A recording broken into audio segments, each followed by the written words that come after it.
If World War III starts tonight, you won't get a clear warning. There will be no sirens explaining exactly what's happening.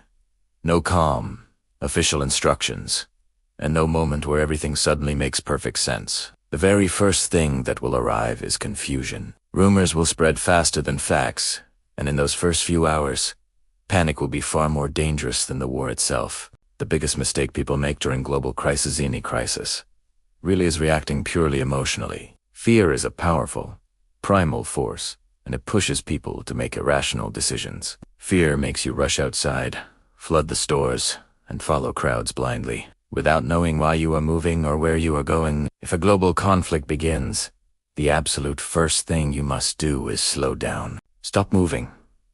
Sit still for a moment, wherever you are. Control your breathing.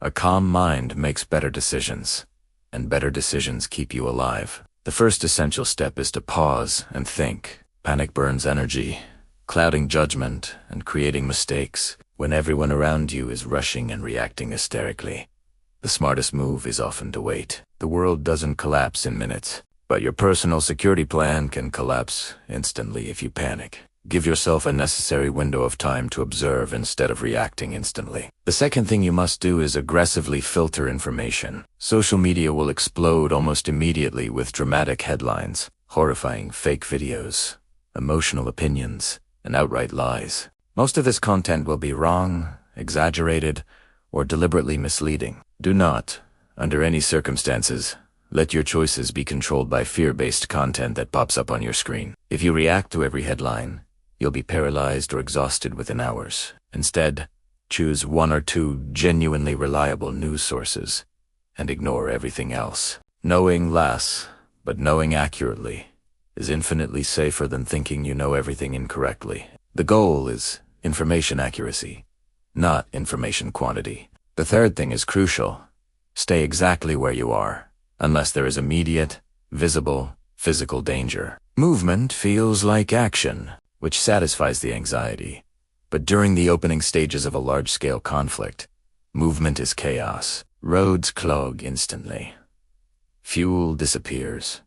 Borders close without warning. People who flee without a concrete, thought-out plan often end up trapped or exposed. Staying indoors, staying quiet, and staying informed is almost always safer than running blindly into an unknown situation. Remember, the immediate goal is stabilization, not escape. Once you've calmed down and filtered the initial noise, the fourth thing is to quietly secure essentials.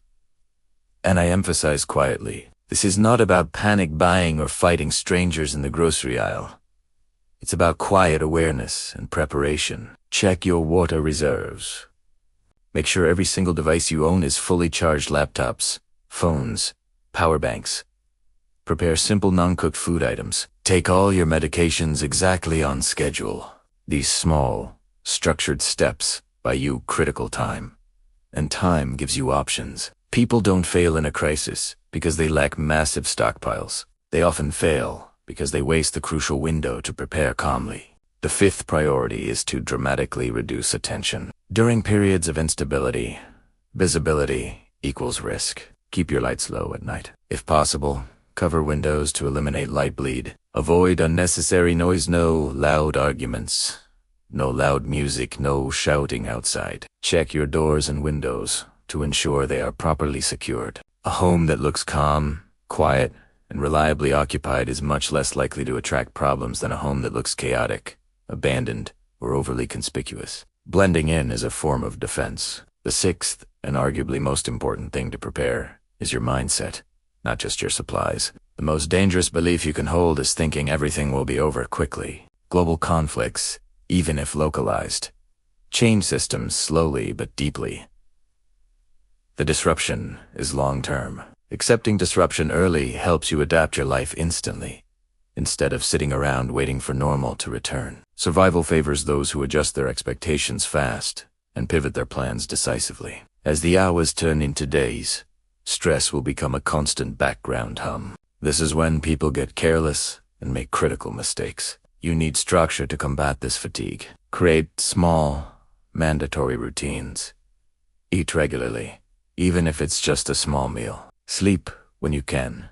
even if it's only for a few hours. Stay mentally grounded by focusing on one small task at a time. Structure keeps your mind stable when the world feels utterly unstable. Remember to avoid spreading fear. Avoid arguments, especially with loved ones, and absolutely avoid irreversible decisions made under high emotion. History is clear. Most people don't suffer or die because they weren't inherently strong enough.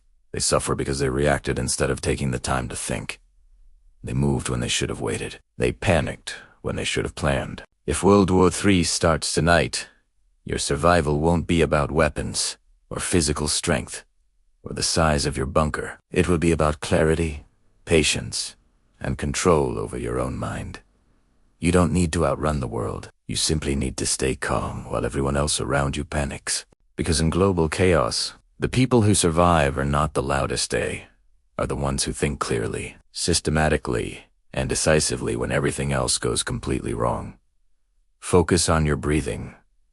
Focus on the next small step. Stay safe, stay informed, and think clearly. Thanks for watching, and remember to subscribe for more critical thinking content.